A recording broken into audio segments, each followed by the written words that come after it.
The Existence and Knowability of God, Lecture 4 of Introduction to Christian Doctrine by Dr. Joe Sprinkle. Does God exist?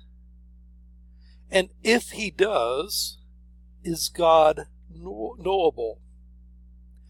That is the topic of this lecture. Now we begin with the biblical evidence for the existence of God. The Bible does not generally try to prove the existence of God. It starts by assuming that he exists, as in the very first verse of the Bible. In the beginning, God created the heavens and the earth. And it operates throughout the rest of the Bible on that same assumption.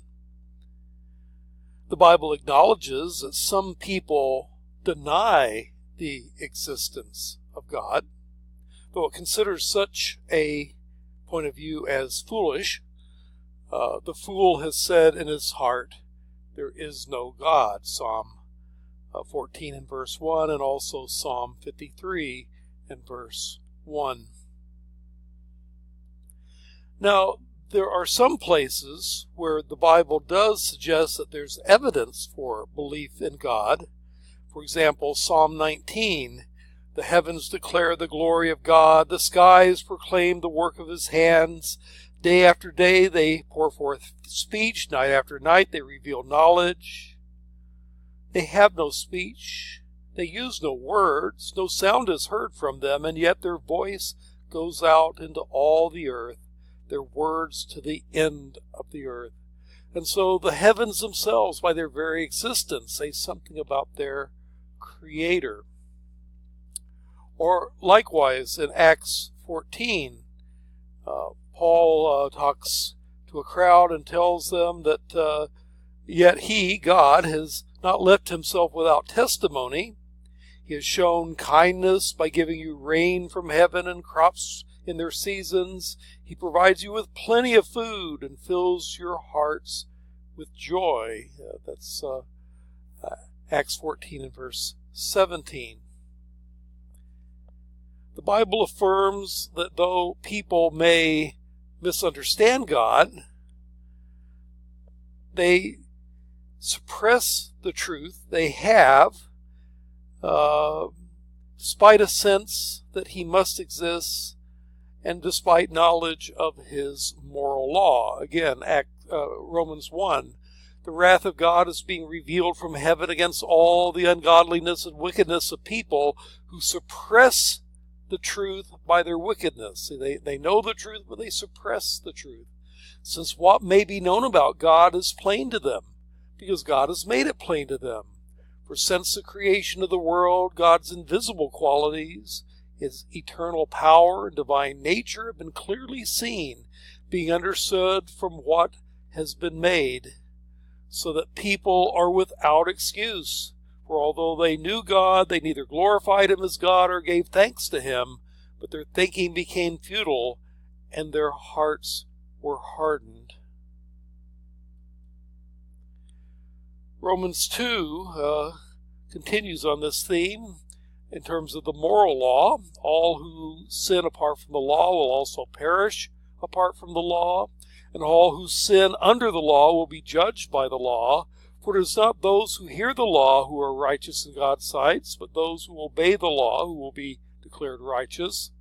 Indeed, when the Gentiles who do not have the law do by nature things required by the law, they are a law for themselves, even though they do not have the law.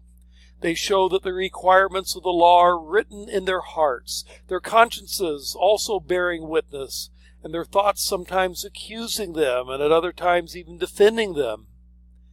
And this will take place on the day when God judges people's secrets through Jesus Christ, as my gospel declares.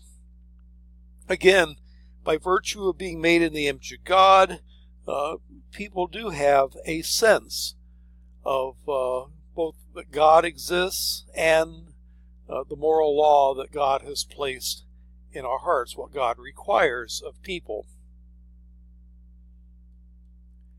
Now, there have been a number of arguments throughout church history that philosophically have attempted to prove the existence of God, and I'm going to go through some of those arguments in the next few moments. I'll begin with an argument called the Ontological argument for the existence of God. This was defended by Anselm, who was Archbishop of Canterbury in England from 1033 to 1109. That's how long he lived. But anyway, he argues deductively from the idea of God to the existence of God. And here's a form of the argument. God is a being than which nothing greater can be conceived. That is, he is the greatest conceivable being. The greatest conceivable being is God. Premise 2. The idea of God certainly exists in the mind. People talk about God and they imagine the idea of God. 3. A being which exists both in the mind and in reality is greater than a being that exists only in the mind. Premise 4. If God only exists in the mind, then we can conceive of a greater being, that which exists in reality. We cannot be imagining something that is greater than God. That's the premise 1. And therefore, the conclusion, God must exist. Therefore, otherwise he would not be the greatest conceivable being. This is the ontological argument for the existence of God. Some remarks on it. This argument is still defended today into the 20th century. You have Calvinist theologian philosopher Alvin Plantinga defending this argument. Critics of the argument, like rationalist philosopher Immanuel Kant, denied that one can actually argue from concept to reality. Moreover, various critics have questioned the ontological argument's definition of God, that being which nothing greater can be conceived. And the bottom line on this is that, well, even if the argument is formally true, and I think logically it kind of holds together, it doesn't seem to convince very many people. And so it's probably not the most useful argument, but it is seems to be a valid argument for the existence of God. An argument that is more convincing to at least more people is the cosmological argument. This argument sees God as the first cause of creation. It was developed by, among others, Catholic theologian Thomas Aquinas in his famous systematic theology, Summa Theologica. But forms of it have existed all the way back to Greek pre-Christian philosophers Plato and Aristotle, and Christians and Muslims continue to use this argument. The argument can be laid out this way. Things exist. Pretty self-evident premise. It is possible for those things not to exist. One could at least imagine a world where things don't exist. Whatever has the possibility of not existence and yet exists has been caused to exist. In other words, something cannot bring itself into existence since it must exist in order to bring itself into existence, which is illogical. 3. There cannot be an infinite number of causes to bring something into existence. An infinite regression of causes ultimately has no initial cause, which means there is no cause of existence. But since the universe exists, it must have a cause. Therefore, there must be an uncaused cause of all things.